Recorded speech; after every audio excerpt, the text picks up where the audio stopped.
there's still nothing to talk about. So in today's edition of the Red Sox Rundown, we're going to take a look at my way too early perfect 2026 opening day lineup. Like I said, there's nothing to talk about right now. There will be nothing to talk about until the World Series is over next week. So in today's video, I thought we'd have a little fun and project to 2026. Before we get into that, I want to get a pulse of the nation. I would assume, and correct me if I'm wrong, but I would assume if you're watching this video, you are a fan of the Red Sox. I would assume you love the Red Sox if you are watching this video. So if you are, hit that like button. If everyone that watches this video doesn't like the video, then I'm going to say, do I have like a bunch of Yankee fans watching my videos? I don't know. Prove me wrong. If you love the Red Sox, like this video. My goal is 100 likes. Certainly, surely we can get 100 likes on today's video. So I do want to, get off to a bit of a disclaimer here, okay? Before all the pitchforks and torches come out, and I can already hear the people typing in the comments. I can already hear the keyboards clicking. This is my perfect, realistic lineup. Of course, I could say you bring in Schwarber and Alonso. You trade for Yandy Diaz. You do this, you do that, you do all these things. Yeah, of course, if we lived in a fairyland. No, this is my realistic. This is what I think could happen and should happen. So please, for the love of God, if someone is not in this lineup or someone is in this lineup, keep that in mind. This is not fairyland lineup. This is realistic lineup. And let's start with, I think, one of the most obvious decisions. Roman Anthony is your left fielder. He is your leadoff batter. It's no secret that Roman Anthony is going to be, and is already, I think, the face of your franchise. This guy, when he was called up, minimal time up in the majors this year, he was electric. He was everything you could have imagined from the number one prospect in all of baseball. He was phenomenal. And his stats show that. 292 average, 859 OPS, only 8 home runs, but right before the injury, he was starting to have more power shown. 32 RBIs, a 140 OPS plus. And just for the people at home that don't know what OPS plus is, a 100 is league average. He had a 140 in minimum games because he got hurt. A full season of Roman Anthony will move mountains. I'm not being facetious here. I'm not being, I'm not being dramatic. Roman Anthony will be and is going to be the face of your franchise for the next decade because you signed him to that extension. And thank God you did. Because this guy right here is going to lead you to the promised land. I'm not just saying that. I'm not being overly dramatic. Roman Anthony is that dude. And he should be your left fielder in the leadoff spot for the next decade. Number 2, Alex Bregman at third. I can hear you. I can hear you typing. I can hear the commenters typing. Yeah, everyone knows at this point, if you've watched any video I've put out on this channel, how I feel about Alex Bregman. Obviously, he's going to opt out of his deal. He will test free agency, but Anthony and Bregman should lead off the Red Sox lineup for the next half decade. They should. We didn't really get to see a lot of that at all this season because Bregman was hurt for a majority of the season. And then when he came back, Anthony got hurt pretty quickly after. So we really didn't get to see that tandem. But when we did, it was fireworks. And that should be what it is for the next half decade. Now look, the stats are not going to blow you away. They're not. And I know what everyone's going to say. But Jack, he was so bad at the end of the season. He was coming off an injury. Please spare me with that argument. He still hit 273. 18 home runs, 62 RBIs. After missing like a month and a half, almost 2 months of play. Do we forget that in April, he was one of the best players in all of baseball, not just on the team, but in the entire league? Oh, and might I remind you again that he's like the best leader you could ask for. You know how I feel about this man. Just re-sign him ASAP. He's going to test free agency. He is. He's going to opt out of his contract. He is. But I genuinely believe that he wants to be here. And I genuinely believe the Red Sox want him to be here. If you come close to his number, I would bet you he takes your deal over a Kansas City or over a Detroit. I would bet you. So do it. He makes your team better. He makes your team better. So do it. But as we know, a lot of you don't want to re-sign him. So you let me know. I told you I'd be asking this question 25 to 30 times over this offseason. I told you I would. I'm going to do it again. Would you re-sign Alex Bregman if you were Craig Breslow? S for sign if you would. P for pass if you would pass. You already know I'm typing a million S's down below in the comments. But you let me know. Oh, you let me know. All right, number 3. First big signing of the video. Now, Bregman technically is another big signing because you're going to re-sign him because he's going to be a free agent. But the first big move in my perfect lineup is signing Pete Alonso, and he is your first baseman in the 3-hole. Now, people are going to be asking, Jake, what about Kyle Schwarber? What about Kyle Schwarber? Yeah, spoiler alert, Kyle Schwarber's not in this lineup. I don't believe that Schwarber leaves Philly. I think Dave Dombrowski is going to give him an irresponsible amount of money. I think he's going to throw him the biggest bag ever, probably for a DH. And Schwarber's probably going to stay in Philly. I don't think that that's realistic. Pete Alonso, however, I think is realistic if you throw him a bag. He gives you the bat in the middle of your lineup that is going to get you 35 to 40 home runs every season, which is what you desperately need. You need a right-handed bat in the middle of your lineup that's going to hit you 35 to 40 home runs every season. Pete would be a perfect fit in Boston. If you had, tell me this is not one of the most electrifying top trios in all of baseball. Roman Anthony, Alex Bregman, Pete Alonso. Come on. Box office. Box office. The biggest glaring hole in your lineup last year, a right-handed bat that could get you 35 to 40 home runs. Pete Alonso would do that. So throw him a bag, bring him in, make him your first baseman, put him in the 3-hole. Bada bing, bada boom, you're winning a World Series. Number 4, I have Trevor Story in the 4-hole. I do think he opts back into his contract. I don't think that's a secret. I think Carabas and the boys at Section 10 kind of said the same thing in their podcast this morning. And I have him at second base. I'll talk about that in a second. But like I already said, I do think Story opts back into his contract. I think we would have heard by now if he was going to opt out, and we haven't. I also think that Story kind of feels like, and this isn't just me saying this, I've heard other people say this, I do kind of feel like he feels like he owes the Red Sox because for a majority of the time he's been here, he's been hurt. This season was the first fully healthy season he's had in a Red Sox uniform since he signed that mega contract, and he was good. He was good. He was what we expected him to be when they signed him years ago, and he just has continued to be hurt. 25 home runs, 741 OPS, 96 RBIs, and honestly, he was the best in the postseason when you needed him to be. A healthy Trevor Story is a good Trevor Story. Like, he started the 2024 season really hot, and then he hurt his shoulder. And then this season, he started really cold. We all called for him to be DFA'd, and then he turned into the MVP of the team. I'd put him in the 4-hole. I think he showed that he's still got it. But I would put him at second base, though. I think the range is starting to go. I think those errors at the end of the season were a little bit concerning. We'll talk about shortstop here in a few minutes, but I'd put him at second, and I'd put him in the 4-hole. Ladies and gentlemen, 35 subscribers away from our next goal of 6,800 subscribers. You guys have no idea how desperately I want to get to 6,900 subscribers. I want to get there so bad, but we're not going to be able to get there until we get to 6,800. So if you have not already, hit that subscribe button.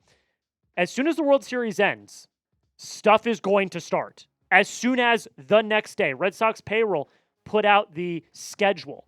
Literally the day after the World Series, players become free agents. 5 days after that, qualifying offers are due. Opt-out decisions. Literally 5 days after. Everything's going to happen after the World Series, and we're going to have you covered step by step. So hit that subscribe button. Don't miss out. We are going to have you covered everything surrounding the Red Sox as soon as the World Series ends, which is in a week. So buckle up, Buttercup. It's coming. Let's go. All right, number 5, Wilyer Abreu.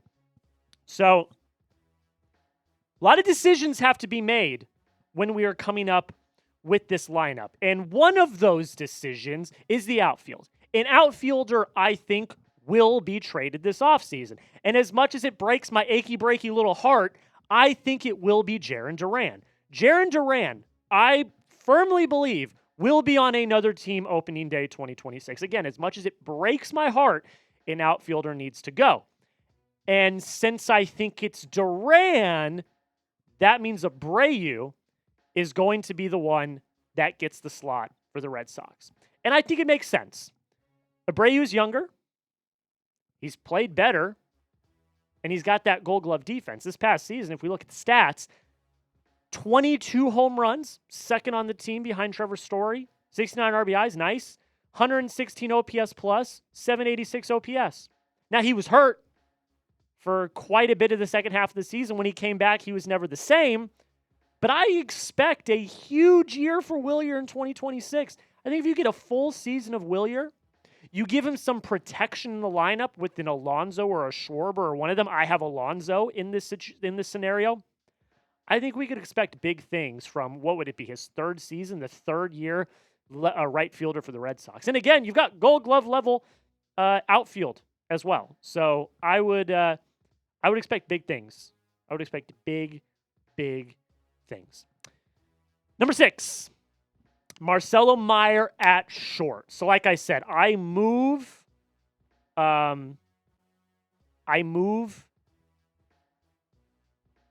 Trevor Story to second. I move Marcelo Mayer to short. I expect a big year from Mayer. But, and this is a big but, he's got to stay healthy. He has to stay healthy.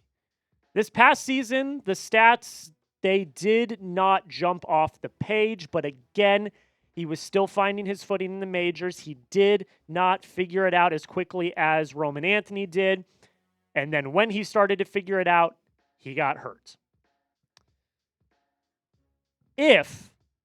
Big if, because he has not proved it yet. Again, the most games he's played as a professional is 91 games. That's not great. If he can have a healthy season, I think he could be a low-key Red Sox MVP candidate next season. Not Major League MVP, but like Trevor Story this year was the Red Sox MVP in my opinion. I think that Mayer could low-key be a Red Sox MVP candidate next season if he has a full year. He's got to prove it, though. 91 games is the most he's ever had in a season. He's injury-prone. I don't care what the people on Instagram want to say. He's injury-prone. Got to have a healthy season. If he does, I think he's going to have a really big one. Number 7, here we go. I can't wait. I cannot wait. Here we go. All right, we're about to really get into hot take territory, and people are really about to be pissed off about this one. Number 7, I got Kristian Campbell in the DH. Like I said, I do not think they signed Kyle Schwarber. I think Kristian Campbell is going to get the nod. I do want to say, also for the record, I think that that DH is going to be platoon this year. I think you'll see Campbell in the outfield quite a bit. I think Campbell will be a utility role player for this team. But just for the sake of like opening day lineup, I think Campbell is in DH. And I get it. People are very down on Kristian Campbell. He came onto the scene. He was hot in April. I was at opening weekend. I saw him hit his first career hit. I saw him get his first career home run.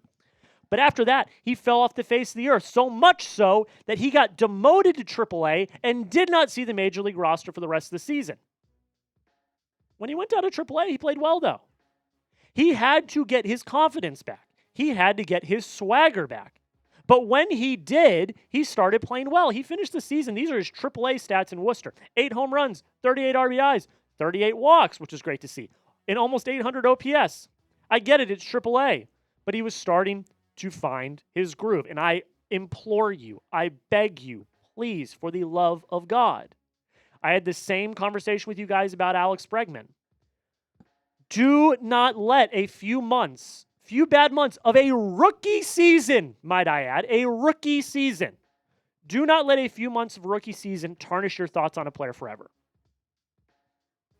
Mike Trout got demoted to AAA when he was a rookie or when he was a young player. I think he's doing pretty good now. Like, it happens. Kristian Campbell, I think, is going to have a very solid Major League career. Is he going to be a Hall of Famer? Maybe not. But I think he'll have a good career in the majors. Do not let a few bad months tarnish your thoughts on a player. He was a rookie, for the love of God. So just be nice is all I'm asking. Be nice. But be honest. You can be honest, though. Be honest. Do you like Kristian Campbell? Not as a person. I'm sure he's a great person. I'm talking about as a ball player. Do you like Kristian Campbell as a ball player? Y for yes, N for no. I'm going Y for yes. I think he has an incredibly high ceiling. I think he can have a big year. He just needs to get out of his head. I think it was a lot of mental for him. If he can get out of his head, get his confidence back, I think he's going to have a really good year. But Y for yes, N for no. Do you like Kristian Campbell as a ball player? Not a person. I think he's a great kid as a ball player. Carlos Narvaez is your catcher. This one's pretty obvious. The next two to round out the lineup, I think, are fairly obvious. Carlos Narvaez is the player in the 8 hole. He's your catcher. He's the catcher of this team. He was one of the biggest pleasant surprises. He was the biggest breakout for me this past season. He was phenomenal. It was his rookie season, people. I think we forget that he was a rookie last season. And he was great. Now, the 241 average, that's not going to blow people away. I get it. But 15 home runs, 50 RBIs, a 100 OPS plus for a catcher who's a rookie in the AL East in the middle of an AL wild card run. I mean, I'll say it like it is. I'm very high on Carlos Narvaez. I think most people are. None of us. He was traded to the Red Sox the same day as they traded for Garrett Crochet. No one cared about Carlos Narvaez because we were like, we just got Garrett Crochet. But Narvaez ended up being one of the most valuable players on your team. He's one of my 4 untouchables this offseason.